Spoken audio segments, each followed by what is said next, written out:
अस्सलाम वालेकुम नाज़रीन, आप देख रहे हैं एशियन न्यूज़ HD और मैं हूं मलिक खुर्शीद हसन। इलाकाई खबरों में आप देख रहे हैं ज़िला चकवाल की report bureau chief Asian news से।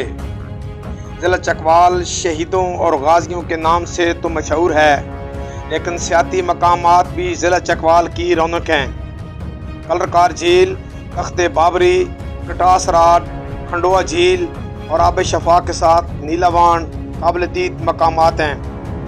ईद के मौके पर बेपनाह रश और SOP की खिलाफ वर्जियों के अलावा सिक्योरिटी के नाकस इंतजामात से कुछ ज़ख्मी और एक शख्स खंडोआ झील में 46 साल गुलमरजान वल्द दिलावर खान साकिन बलकसर डूब कर मर गया है।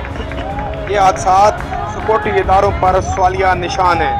कैमरामैन मलिक ज़ुबैर के साथ bureau chief Asian news Malik Nasir कमर।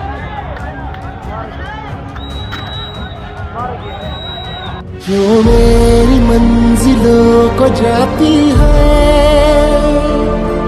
तेरे नाम की कोई सड़क है, जो मेरे दिल को दिल बनाती है,